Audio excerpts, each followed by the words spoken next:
மணிக்கு கோயிலுக்கு போயிடணும். அப்பதான் உண்மையான பேரை யாருன்னு தெரியும்.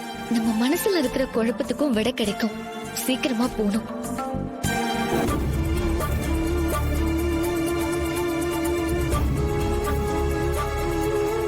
இப்பவே லேட் ஆக போகுது.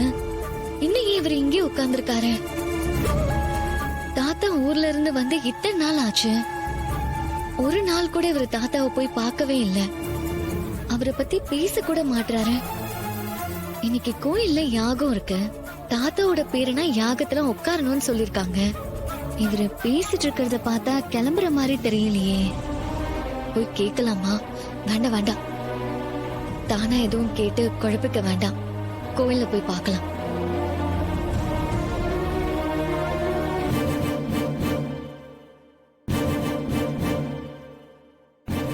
என்ன ரேவதி, எங்க கிளம்பிட்ட? ஆபீஸ்க்கு சித்தி. அம்மா, நான் ஆபீஸ் போயிட்டு வரேன். ஆபீஸா? கல்யாண பொண்ணு எதுக்குமா தேவையில்லாம ஆபீஸ் அதுன்னு அலையிற? பேசாம வீட்லயே இரு. அம்மா, ஒரு பொண்ணுக்கு சம்பாதியம் முக்கியம், சொந்த கால்ல நிக்கணும்னு நீங்க தானே சொல்லுவீங்க. இப்ப இப்படி பேசுறீங்க. நான் ஆபீஸ் கிளம்புறேன். ரேவதி, அம்மா சொன்னா அதுல 1000 காரணம் இருக்கும். சித்தி, இதுல என்ன காரணம் இருக்க போகுது? கல்யாணங்கிறது என்னோட சொந்த விஷயம். ஆபீஸ்ங்கிறது என்னோட கெரியர். ரெண்டுத்தையும் போட்டு குழப்பிக்காதீங்க. நான் போயிட்டு வரேன்.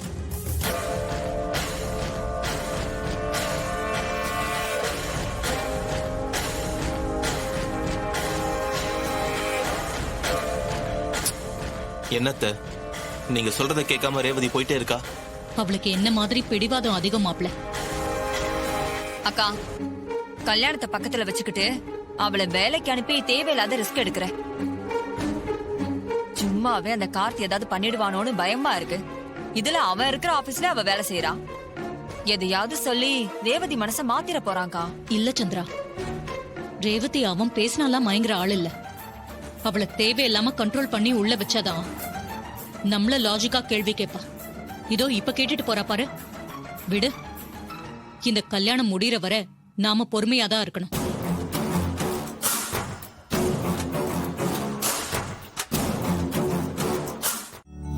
இந்த டாக்குமெண்ட்ல சைன் பண்ணுங்க சார்.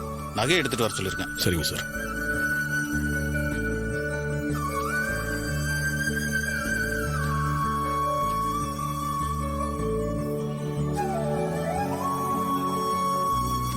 Okay sir.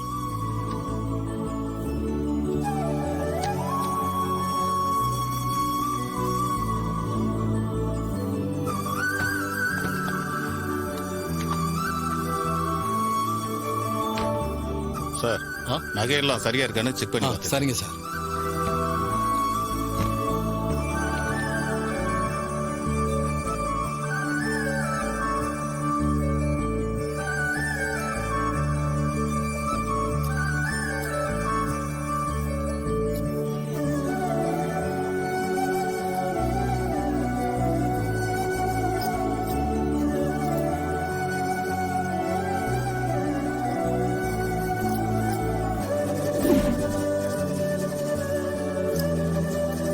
தம்பி, எல்லாம் சரியா இருக்கு தம்பி.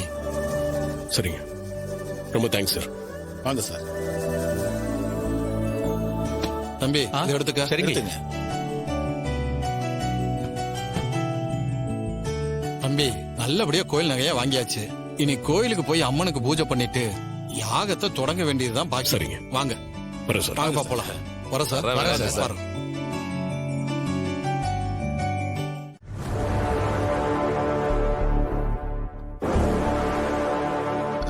பிரியா, எம்டி சார் இன்னும் ஆபீஸ்க்கு வரல போல.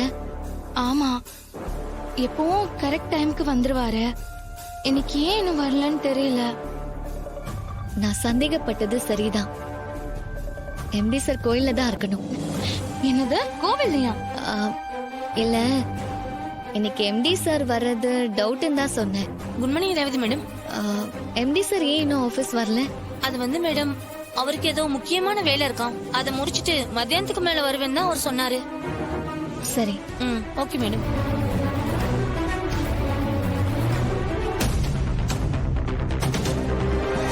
என்ன ரேவதி, சீட்ல உட்காராம எம்டி ரூமையே அப்படி பாத்துட்டு இருக்க? பிரியா, எனக்கு என்னமோ எம்டி சார் மதியத்துக்கு மேல ஆபீஸ் வரேன்னு சொன்னதெல்லாம் சும்மா. அவரு கண்டிப்பா இப்ப அந்த ஊர் கோயில்ல தான் இருப்பாரு. அவர் இந்த ஆபீஸ் எம்டி, அவர் எங்க வேணா போலாம். அதெல்லாம் நம்ம கேட்க முடியுமா? கேட்க முடியாதுதான். ஆனா பிரியா, உன்கிட்ட எம்டி சாரை பத்தி நான் ஒரு விஷயம் சொல்லவா? என்ன சொல்லு. நம்ம எம்டி வேற யாரும் இல்ல, அவரு ராஜா சேதுபதியோட பேரன். ராஜ சேதுபதியா? அவரு யாரு? பக்கத்து ஊர்ல பெரிய ஆளு, ஜமீன்தார் மாதிரி. ஆக்சுவலி அவர் என்னோட தாத்தா. என்னது? உங்க தாத்தாவோட பேரனா? நம்ம எம்டி? எனக்கு புரியல ரேவதி. எனக்குமே இன்னும் சில விஷயங்கள்லாம் புரியல. அதெல்லாம் புரியணும்னா இன்னைக்கு கோயில்ல நடக்க போற யாகத்துல சேதுபதி தாத்தாவோட பேரனா உட்கார போறது யாருன்னு தெரிஞ்சுக்கணும். உண்மையான கார்த்தி யாருன்னு தெரிஞ்சுக்க இன்னைக்கு 10 மணிக்கு நடக்க போற கோயில் யாகத்துல பார்த்தா தெரிஞ்சிரும். அதனால நான் உடனே அந்த கோயிலுக்கு போகணும். இப்ப வா. இப்ப எப்படி போக முடியும் ரேவதி? மேனேஜர் கேட்டா என்ன சொல்றது? ப்ளீஸ் பிரியா, எனக்காக இதாவது சொல்லுங்க. ஐயோ இல்ல இல்ல ரேவதி, என்னால எதுவும் பண்ண முடியாது. அவரு ரொம்ப கோவக்காரரு. நான் எப்படி போய் பேசுவேன்? என்னால முடியாது. ப்ளீஸ் ப்ளீஸ், ஒரு 1 hour பெர்மிஷன் சொல்லுங்க, நான் வேகமா வந்துடுறேன். முடியாதுன்னு சொல்றேன்ல. என்ன ப்ளீஸ் ப்ளீஸ் ப்ளீஸ், நான்